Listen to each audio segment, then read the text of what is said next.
Ya Rabbi salli ala Muhammad. Contohnya misalnya ya, dalam masalah khamar. Dalam masalah khamar ini sampai berjenjang itu pengharamannya ya, dari satu ayat ke ayat yang lain. Dan ayat yang lebih dulu dinasah oleh ayat yang seterusnya, yang kedua, kemudian ayat kedua itu dinasah lagi oleh ayat yang ketiga, dan ayat ketiga dinasah lagi oleh ayat yang keempat. Jadi berurutan itu. Nah, ayat yang pertama itu wa min samaratin nakhili wal anabi tattakhiduna minhu sakaran wa rizqan hasanan. Ya, termasuk daripada buah anggur dan kurma, buah kurma dan anggur, bisa kalian jadikan sebagai minuman yang memabukkan, bisa juga kalian jadikan sebagai rezeki, sumber penghasilan. Jadi ayat ini lebih dulu turun. Berbicara hukum, anak-anakku sekalian, orang-orang pada saat itu masih mengamalkan praktek minum khamar ini. Kenapa? Karena pada ayat itu tidak ada penegasan yang jelas, pelarangan atau pengharaman akan khamar tersebut ya.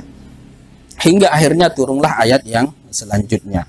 Ayat selanjutnya itu mengatakan yas'alunaka 'anil khamri wal maisir qul fihima ismun kabiru wa manafi'u lin-nas wa ismuhuma akbaru min naf'ihima. Mereka bertanya kepada Muhammad tentang khamar dan begitu juga judi.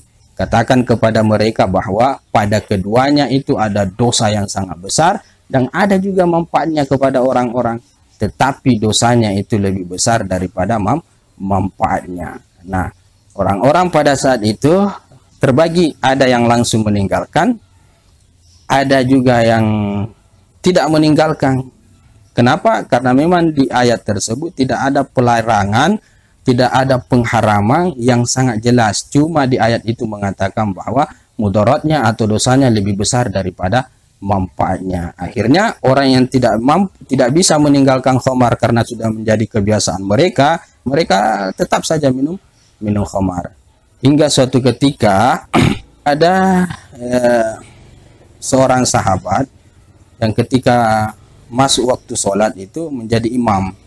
Nah, pada saat dia sedang membaca surah, nah, kebetulan surah yang dia baca itu adalah Qul ya ayyuhal kafirun la a'budu ma ta'budun wa la antum 'abiduna ma a'bud.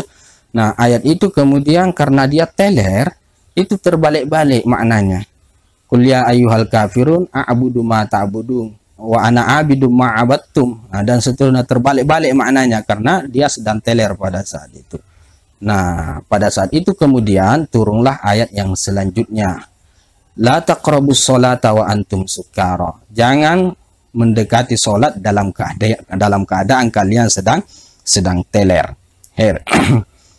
Nah, jadi di ayat ini memang ada pelarangan tentang khamar itu, tapi terikat dengan masa. Masa diharamkan itu ketika menjelang waktu sholat. Jadi sebagian sahabat itu, orang-orang pada saat itu masih meminum khamar. Nanti mendekati sholat baru mereka tidak minum.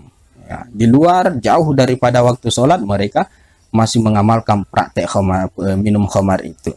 Nah, hingga suatu ketika ada suatu acara, di acara itu dihidangkan khamar. Nah, karena orang pada saat itu sudah teler, kebetulan di situ ada Sa'ad bin Abi Waqqas, jadi beliau ini dipukul oleh salah seorang temannya menggunakan salah satu tulang daripada makanan atau onta yang dihidangkan pada saat itu sampai berdarah kepalanya. Akhirnya melapor kepada Rasul Shallallahu Alaihi Wasallam. Dipukul kepalanya karena ada sedikit pertikaian yang berkaitan dengan masalah rasis pada saat itu. Dipukul kepalanya Sa'ad bin Abi Waqqas sampai berdarah. Melapor kepada Rasul Shallallahu Alaihi Wasallam. Pada saat itulah kemudian turun ayat yang selanjutnya yang mengatakan innamal khamru wal maisiru wal azlamu rijsum min amali syaitan fajtanibuhu la'allakum tuflihun.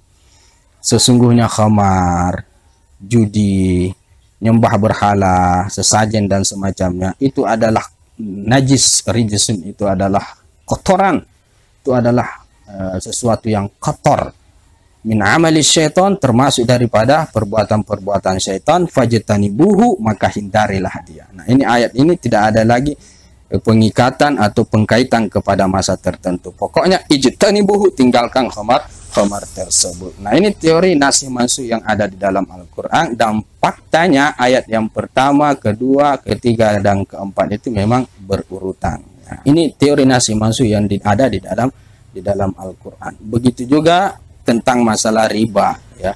Masalah riba juga seperti itu. Awalnya tidak diharamkan karena itu tradisi, ya, kebiasaan orang-orang Arab. Nah, jadi cara menghentikannya itu harus bitadarruj, secara perlahan. Nah, itu juga hebatnya syariat kita. Jadi tidak langsung pak. Tidak boleh begini, tidak boleh begini, tidak seperti itu. Tapi dia mempertimbangkan situasi dan kondisi orang-orang pada saat itu. Jadi bitadarruj secara perlahan-perlahan. Dan itu teori dakwah sebenarnya seperti itu. Khair. Riba juga seperti itu. Jadi awalnya itu tidak diharamkan. Awalnya liar buah fi amwal, ada ayat yang mengatakan liar buah fi amwalin nas fala yarbu indallah. Adapun muamalah yang kalian lakukan, praktek riba yang kalian lakukan agar supaya berkembang harta kalian,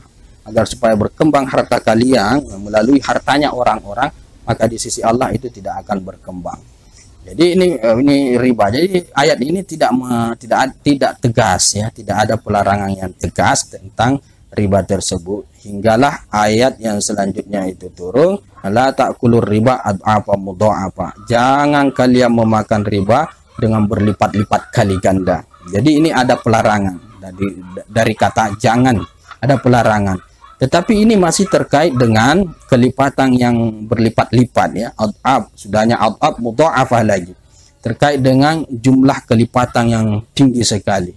Nah, artinya kalau keuntungannya sedikit saja yang kita ambil dari praktek riba itu tidak jadi masalah, kurang lebih seperti itu. Jadi sebagian masih mengamalkan praktek riba, tetapi itu dalam hal yang sedikit, karena yang dilarang itu yaitu lipat kali gandanya itu. Nah, hingga akhirnya turun ayat yang terakhir tentang masalah riba ini, ahallallahul bai'ah wa harramar riba. Allah menghalalkan jual beli dan mengharamkan riba. Tidak ada lagi kaitan kepada berlipat kali ganda atau tidaknya. Pokoknya wa harramar riba, dan Allah mengharamkan riba. Nah, ini teori nasih mansuh dalam Al-Qur'an. Jadi ayat yang terakhir turun, ya, itu kita bisa jadikan pegangan sebagai ayat yang menasakh hukum-hukum ayat-ayat sebelumnya. Dan bagaimana kita bisa mengetahui itu? Tentunya kita harus tahu tentang ayat-ayat Makkiyah dan ayat-ayat Madaniyah. Khair. Al-Mukhassisin